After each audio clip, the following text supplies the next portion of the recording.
if someone says to rub oil in your wrist, you're supposed to do it on the inside of your wrist. Oh, I wouldn't. I just would have done it here. Well, yeah, your DNA's a mess, so that explains Clearly explains everything. Yes.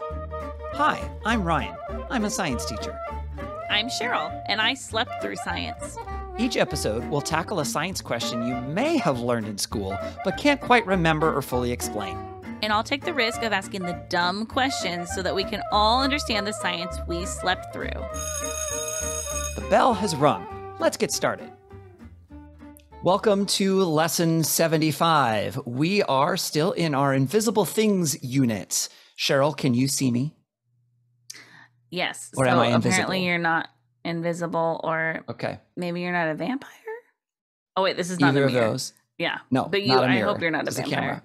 Yeah. Okay, well, then that means that this lesson is not about me because I'm not invisible. That's what correct. do you want the lesson to be about today then, Cheryl? Well, it is something that's inside of humans, though. Okay. So this is not technically invisible, but it is invisible to the naked eye. So I'm going to say it counts. Okay. That feels okay with you. Sure. Awesome.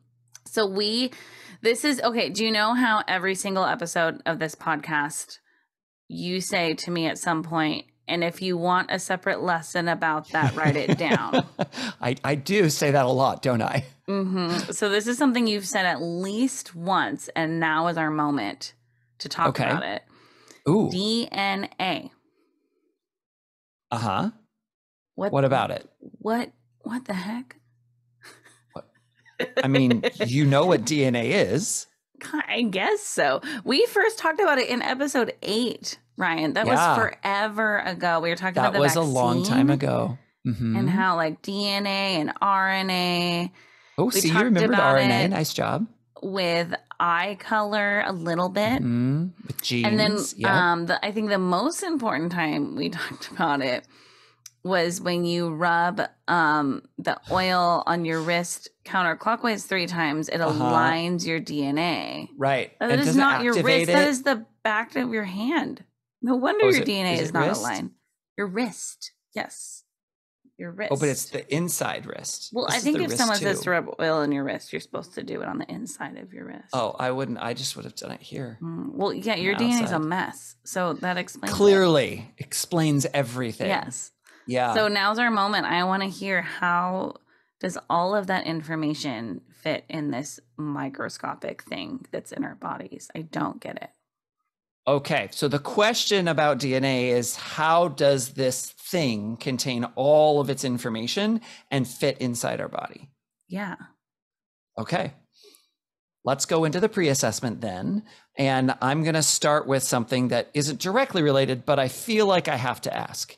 Okay. Do you remember what DNA stands for? Oh, no. Nucleo acids. That's not at all. That's 2/3. Dynamic. Ooh. I feel like there's like a new, like something like that, maybe with the N word. And then, gosh, I don't remember what DNA stands for. That's okay. I wouldn't have expected that you would have, but hey, you got 2 of the 3. You got the N and the A, so you're doing good. I didn't get the A. It's not assets. Oh, you said assets? Yeah. I was making a joke.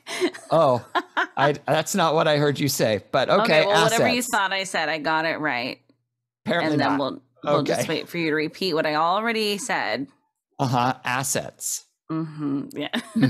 Okay, great. Let's talk a little bit more about some of the things that you know about DNA. Okay. How much of it do you think we have in our bodies? Oh my gosh, that's a really good question. I assumed there was like one central DNA location. For the whole body? Yeah, like the power plant. But it's not about power. Okay. But the HQ of DNA. Okay. But if it's doing a lot of work, then maybe it's all over the place. What do you mean by all over the place? I don't know, is it floating around just like we have like red blood cells or like all these other things floating around our bodies? But I guess I assumed it was in one location, or it's kind of like there's like the DNA. Okay. But then that would get, if it got damaged, that'd be a big problem. Like, what if it's like in your arm and then you get your arm amputated and you just don't have DNA? So that makes me think there's more of it. But I don't even know what it's inside of. Like, is it in the blood? Is it in like, I don't think it's in like your brain or your heart or something. I think it might be in the blood because I don't know where else it would be. It's not in your bones. It's not in your muscles. Well, maybe, unless it's everywhere. Is there bone DNA in your bones? And then there's like muscle DNA in your muscles? Or is it like there's like this centralized DNA HQ with all the bone and all the muscle and all the blood, like all the information in one spot, in one strand? Does it have everything? Which do you think is most likely? Oh, gosh. Well, I always thought of it like DNA. So it has like all the information to like make your body the way it is. Okay. Like your traits, like we've talked about before, like the colors of things and the style. Like, is your hair curly? And like anything it does, it's like a computer chip maybe that has all that information that then like somehow communicates that to your body when it's growing, and then when it like continue, like if like your hair keeps growing, so your body has to keep knowing what color to make your hair, not just like when you're a tiny baby. So then like if we get like immunities to things, does that become a part of our code too? Because I know like when we talked about the vaccine, we were talking about how like it's actually affecting the RNA, not the DNA, because the DNA you can't actually modify. I remember that part, but like the RNA is the thing that actually then like transfers that information, like the copy machine or something. So in that case, if our DNA, does our DNA really not change our whole life? Like, is it like we have our DNA when we're a tiny, tiny little fetus, and then that is what it is, and nothing can change it? Or is it changing? And like, does it know our allergies? Because I know like our allergies can come and go. Like, does it know that specific of things? Or is it more just like a general? I think it's pretty specific. But then how does it tell your body those things? Like if it knows that your hair is brown, how does it like go tell your hair to be brown? Yeah. It's a great question. And if you can't align it with essential oils, then what are we even aligning it with, So that's, what would we be aligning it with? Yeah. Yeah. There's a lot of questions that you asked there, which are all really good questions. I think I'm going to do one final question for you to wrap up our pre-assessment, and then we'll kind of go from there.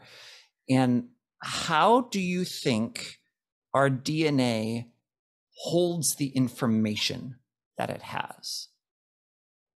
Talked about the instructions and making your hair color and your eye color and maybe immunity or maybe allergies. You weren't sure about those things, but how is that information in the DNA?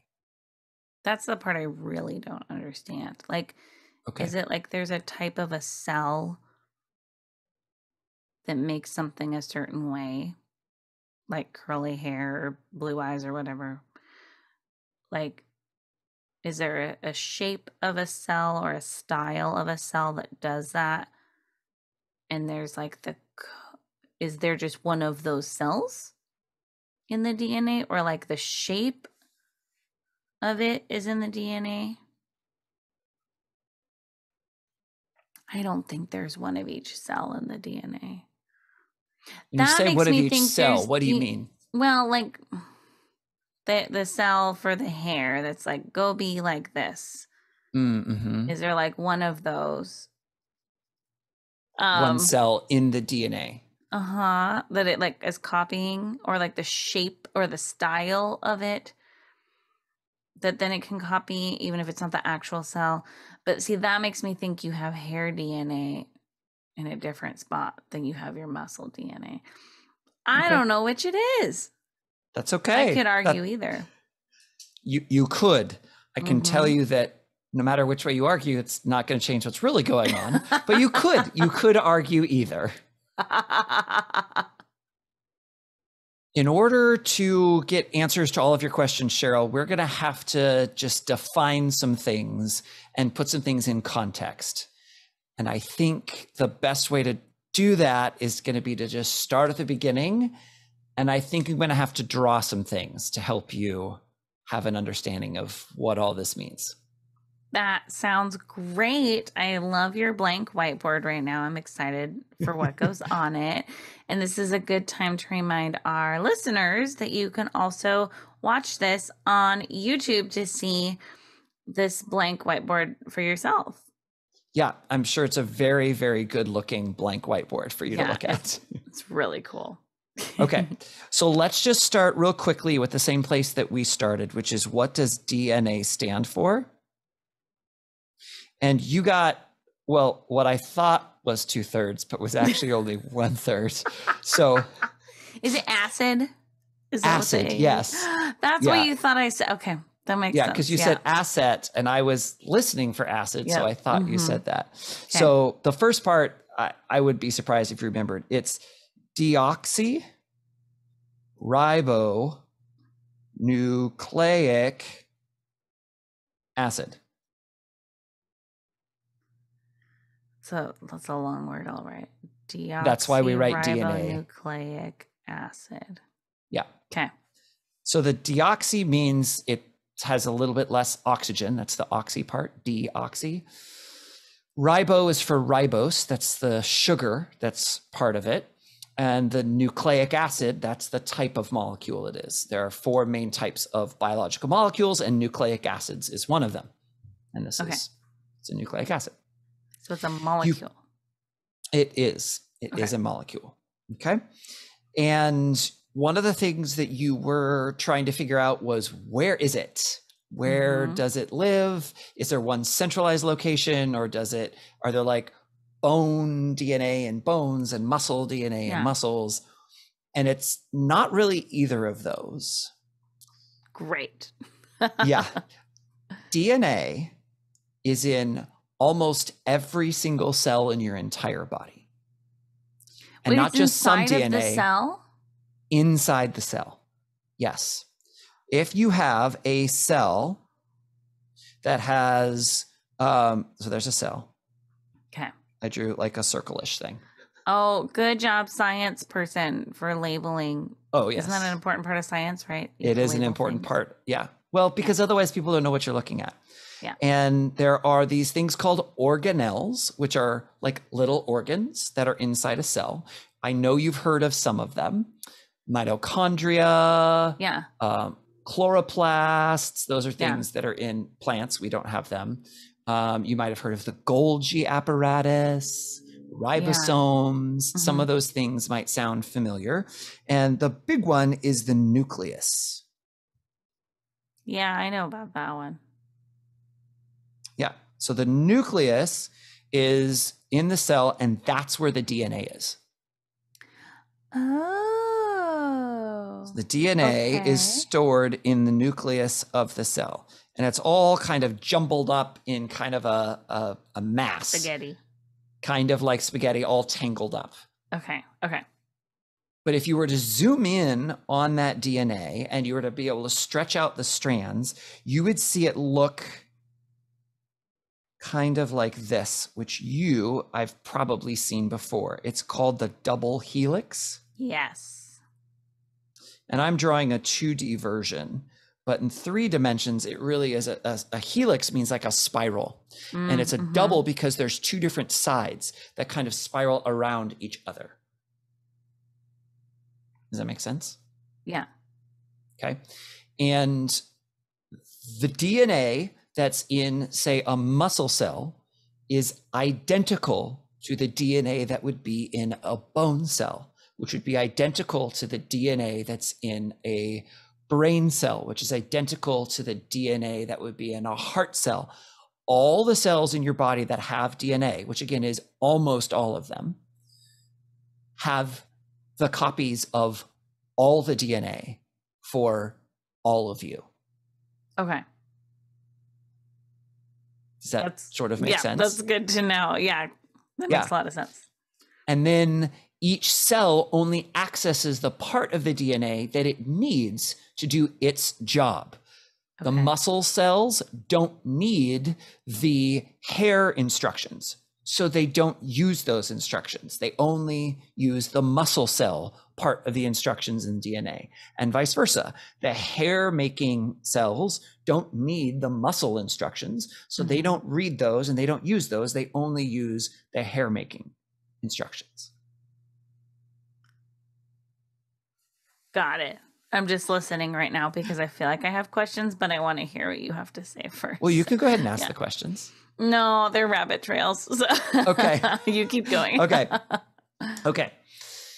Just to put this in context a little bit for you, to give you an idea, which this is where I thought you were originally going with the questions, and it went sort of a different direction. In one human cell, if you were to take all of the DNA, instead of it being all twisted up like that, you were to stretch it out end to end, it would be about 6 feet long. Holy moly. And that's it's tiny. It's tiny. And that's in all of your cells almost. Wow. Well, then that explains a little bit more how it could contain all the information.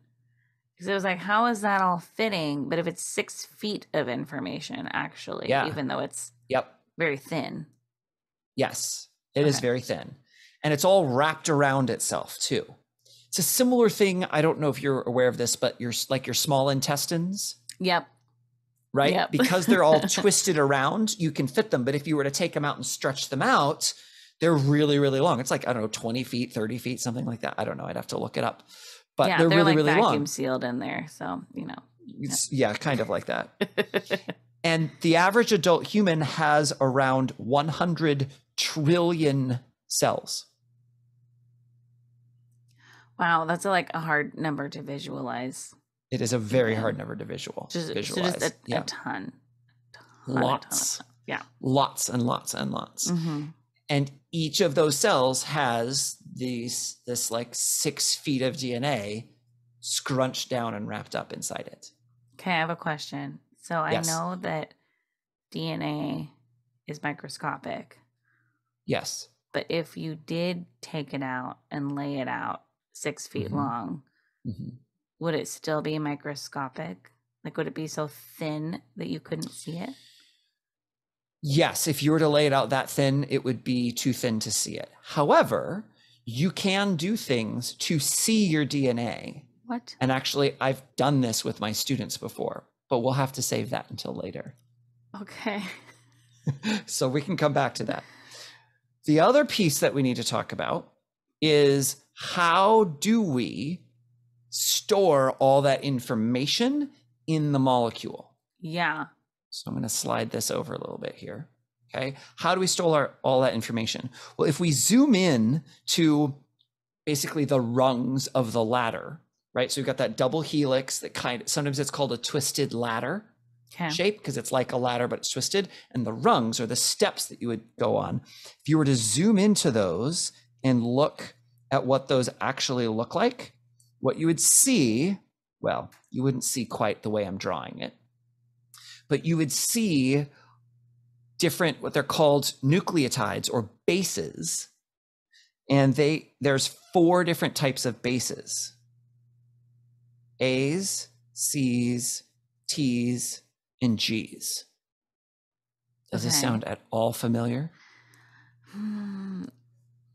I'm not sure, because it almost does, but then it's hard to tell if it's one of those memory tricks of because you're telling me it, now I know it's true. Yeah. You know what I mean? And that's fine. And I just wrote one of each, A, C, T, and G. But they're in lots and lots of different orders, right? So you could have A, C, T, C, T, G, C, G, A, T, right? And the order of those is what the code is. Like Morse code. Kind of like Morse code. Or you can even think of it like an alphabet, except there's only it's like 4 spelling letters. Something. Mm-hmm. Exactly. But we only use 4 letters instead of 26 letters. And I won't go into all the details, but basically you look at them in sets of 3, and each set of 3 is an instruction for a particular amino acid, which I don't think we've talked about those before. And we don't need to know a whole lot, but basically that's what makes up proteins. Okay. So these are instructions for making proteins, and proteins are what do most of the things in your body. Are proteins made of protein? Proteins are protein. Okay. The so reason like when you I need... eat meat, Yep. Is that what I'm eating? Or like that's what the nutrient I'm getting in protein is, like that animal's proteins? Yes. Okay. Yes. And then the reason you need to eat the protein is so your body can break the protein down into those amino acids, the small pieces, and then rearrange them in the right order to make the proteins that your body needs instead. What? Yeah, that's why you need to eat protein. And that's what the DNA is instructions to do. How do you build the right protein out of amino acids? Oh my gosh. So it's like building things all the time, because I know that we're like growing new cells all the time. And other cells are dying and we're growing. And that's how, and what makes all those things happen? Proteins. That's how you can build new cells. That's how you can destroy cells that are dying. That's how you make things in your body. It's all proteins. So is that now, there's other things your body needs too, but. Is that why bodybuilders are like obsessed with it? Because then it like helps their muscles in theory? It does help their muscles. It definitely is a large component of muscle. And that is one of the reasons why, yes, bodybuilders try and take in more protein. But proteins are much bigger than that. You need proteins for everything, for almost all of the functions that you do in life. And so that's why DNA is the instructions for making you the way you are, is because it's the instructions for making proteins, and proteins do the building, do the taking apart, send signals. Almost all of those things that your body does is connected to proteins in some way. That's so cool. I agree. I think it's cool too. Let's go back through some of the questions that you asked in the pre-assessment and see if we've got some answers to those now. Okay. Great. Well, is DNA located in just one central place? No. Okay. Well, we didn't really talk about this one a ton, but does immunity become part of the code? What do you think? I think, yeah. Why? Because these are the instructions to build everything in your body. And so if your body is immune to something, then that has to be built into the instructions. Otherwise, it wouldn't be. That's like really good reasoning. Fight those things. But that's not actually correct. Are you serious? Yeah. Your DNA, other than mutations that happen, your DNA does not change during your life. Okay. It is what it is. It is what it is, unless there are mutations, which usually aren't a good thing. So then the immunities are something other than that are... Immunity has to do with, your immune system and different cells that learn ways of identifying parts of other foreign things that aren't supposed to be there, which, if you want to know more about how the immune system works, write it down and we can do another lesson around that. We had to do that, right? I know, right? So how does it tell your hair to be brown? I think we've got an answer to that one now. The order of letters. The order of letters. But yeah. Well, they are, each of those is short for the name of the molecule: adenine, cytosine, thymine, and guanine. Order and the combination of molecules. Yep. Okay. Makes a protein. And protein, like your hair is made a lot of protein, and the color, the melanin in your hair that makes it brown, that's a protein. It's all protein. And then how the info is in the DNA, you thought it was maybe like in the shape or maybe the style of the DNA. And I think we've got that now with, again, the sequence of those nucleotides, those A's, T's, C's, and G's. Yeah. Right. So it's not really based on a shape, but there is a pattern and there is a code. They talk about the genetic code. This is why they talk about it as a code, if that makes sense. But that's like, there's only 4 of them. Mm-hmm. And they make up like everything. So yeah, they make up 20 amino acids. So we've got about 20 different amino acids, and then proteins most of them are made of hundreds of amino acids. Just like you can put the bases in any combination to make those 20 amino acids, you can take amino acids and think of like Legos. You can put those in, you only have 20 pieces, but you can build so many different things, because if you just have a whole bunch of one piece, or you have 3 of these pieces and 5 of these pieces and 15 of those, and you can put them in different orders, you can put them in different physical arrangements compared to each other, because it's not just the order that they go like in line, but also they can have a 3-dimensional structure as well. The DNA itself? No, the amino acids the protein. But the amino acids are the little lines. No, sorry. No. Those are just bonds. Amino acids, they're usually drawn as like little circles that are connected like this. I mean, they're not actually circles, but it's like each one of those would be a different amino acid. So like this one could be methionine, and this one could be tyrosine, and this one could be another methionine. These are all names of things. Oh, tryptophan. I think we talked about that one. Yes. Makes you sleepy. Supposedly makes you sleepy, right? But it's an amino acid that's a tryptophan. And so, but they can be in, again, if there's 20 of them, you can put those in a whole bunch of different orders, and then that sequence, and again, it goes on there are usually hundreds of these to make a protein. Wow. Does that make a little bit more sense? Yeah, it's starting to click.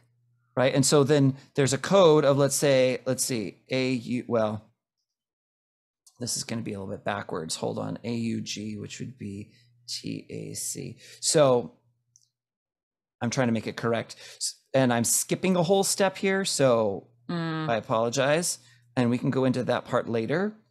But basically, if you had the sequence of 3 nucleotides, TAC, that's going to code for the amino acid methionine. So if you had those 3 in order, you would put, there's a methionine. And then I don't know off the top of my head what the other ones are, but there'd be another set of 3, and that would code to the next amino acid, and so on. And we talked about this actually a little bit when we did way back in lesson 8, when we talked about the COVID-19 vaccine, and we talked about RNA and what it does. And I drew pictures then too. Yes. So there's some of this that's back then. Obviously that was a while ago at this point.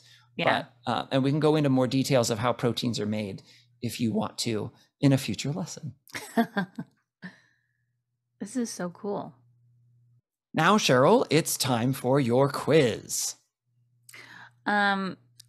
It's already in the instructions, so we're just gonna copy it over, and then you'll have the information because it's already. I was trying to make a DNA analogy, and it did not go well. No, I got where you were going, and I was already ready with my response, which is, well, great. So you can use all the information in your DNA to help you answer the quiz. This first one is probably challenging, so just do your best. Okay. What does DNA stand for? Oh gosh. Deoxy ribonucleic acid. What was that last word? Acid. Okay. Yes, you got it. You got the whole thing. Nice job. Yay. I mean, That's a they hard are kind one. of assets to our bodies if you think They about are. it. So They are. Yeah. Where is DNA located in the body? in each cell. Yeah. In the nucleus. Each cell. Ooh, nice job. In the nucleus, in the cell. Very good. What is the shape or structure of a DNA molecule? It's a double helix. Yeah. Can you describe kind of what that might look like? It's like you took a ladder and tried to make it look like the packaging of a sucking candy.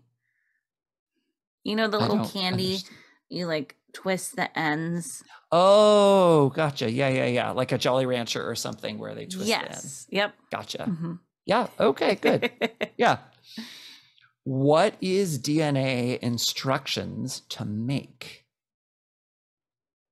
Everything about us. Yeah, but what specifically does DNA have instructions to make? More specifically. Amino What type acids. of proteins. Which make up proteins. There you go. Okay. Yes, it's instructions for making proteins. Technically, it doesn't make amino acids. Okay. But it does make the proteins. Amino acids. Nope. It takes amino acids and tells you which order to place them in. So it's instructions on how to make proteins. Think of like a recipe. Like a recipe to bake a cake is not instructions for how to make flour, but you use flour and mix it together. That makes sense. Does that help? Yes, definitely. Okay. And the last question, how does DNA store that information or instructions? With the little, how does it store it? Inside of the double helix on those little lines, it has those 4 different types of things in different orders of 3s. That then would be the instructions. Exactly. Yep. Those are the bases. That's usually what they're called. Okay. They're nucleotides or the bases. If you want to sound really fancy, you can say the nitrogenous bases. Oh, they're nitrogenous, are they? They are. Wow. They are. Hopefully that doesn't put you off from them. Do you feel like you have a better understanding of DNA now than when we started, Cheryl? Oh my gosh, yes. I mean, think about the questions I asked. Now it's like, oh, wow, okay. I don't know everything about them, but it definitely helps me have like a good basis of that. Good. That's great. Yeah. We are out of time for the lesson, though, so you probably want to go ahead and pack up your stuff and get ready for my closing remarks. You can follow us on Instagram and Facebook at I Slept Through Science or on Twitter at Slept Science. If you have dumb science questions like I do, please send them to us. You can email us at isleptthroughscience@gmail.com, or you can even send us a voice memo and we'll play it on the podcast. Please rate and review our podcast to tell other people what you think about it, subscribe to make sure you don't miss an episode, and share about our podcast on social media. Thank you to Beth Reed Miller for the artwork. You can check out more of Beth's artwork at Beth Is Something. Okay, great. Thanks. Bye. The bell doesn't dismiss you. I dismiss you.